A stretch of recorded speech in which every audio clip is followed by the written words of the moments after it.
तारिकीन वतन के लिए मोहलत खत्म, एक्शन शुरू। कराची में क्रैकडाउन के दौरान 4 गैर कानूनी तौर पर मुकीम बाशिंदे पकड़े गए। ताल्लुक अफगानिस्तान से। पुलिस ने होल्डिंग कैंप मुंतकिल कर दिया। हुकूमत ने अफगान बॉर्डर पर 1 डॉक्यूमेंट नाफिज कर दिया।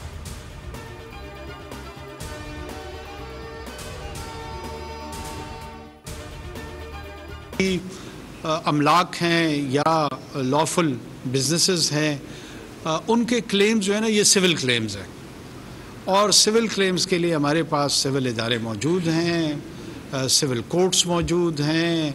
गासिब रियासत के तौर पे नहीं है कि किसी के अमलाक पे कब्जे कर ले या किसी के और जो वैल्यूबल्स हैं उनको हथिया लेना, नहीं हमारी पॉलिसी है, नहीं हमारा मकसद है।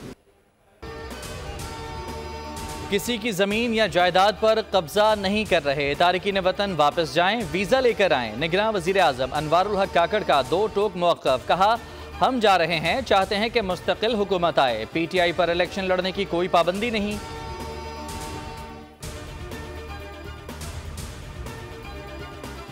पेट्रोलियम मसनूआत की कीमतों में रद्दोबदल, पेट्रोल और डीजल के नर्ख बरकरार। लाइट डीजल 3 रुपए 40 पैसे कम, मिट्टी का तेल 3 रुपए 82 पैसे फी लीटर सस्ता।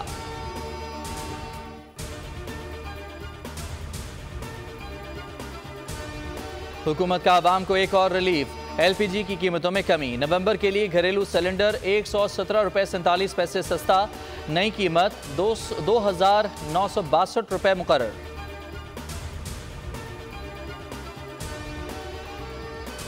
टैक्स वसूली का रिकॉर्ड इजाफा, FBR ने 4 माह में 66 अरब हदफ से ज्यादा वसूल कर लिए। 158 अरब रुपए रिफंड किए।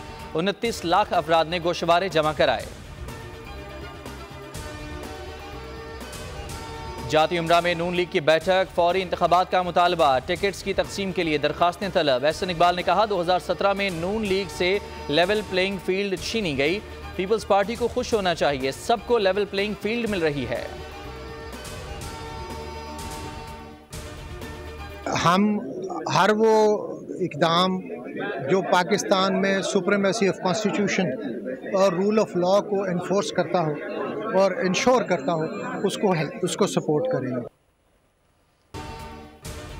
सुप्रीम कोर्ट बार इलेक्शन में आसमा जहांगीर ग्रुप ने मैदान मार लिया। सदर सेक्रेटरी समेत 13 नशस्तें समेटी। हामिद खान ग्रुप 4 सीटें जीत सका। जख्मी शाहीनों का पलट कर वार, वर्ल्ड कप में वापसी की उम्मीदें बरकरार। अहम मैच में बंगाल टाइगर्स को दबोच लिया। बांग्लादेश ने 205 रन का हदफ दिया। पाकिस्तान ने हदफ 3 विकेटों पर पूरा कर लिया। अब्दुल्ला शफीक और फखर जमान की बेहतरीन बैटिंग। शाहीन शाह ने वनडे क्रिकेट में 100 विकेटें मुकम्मल कर लीं। फखर जमान मैच के बेहतरीन खिलाड़ी करार। इसराइली बर्बरियत, 24 घंटों में मजीद 600 से ज्यादा अफराद शहीद। मजमूई तादाद 8,500 से बढ़ गई। सहूनी फोर्सेज ने गजा पर बमबारी तेज कर दी। हमास ने इसराइल के 35 फौजी मार दिए। यमन के हौसियों का इसराइल पर हमलों का ऐलान।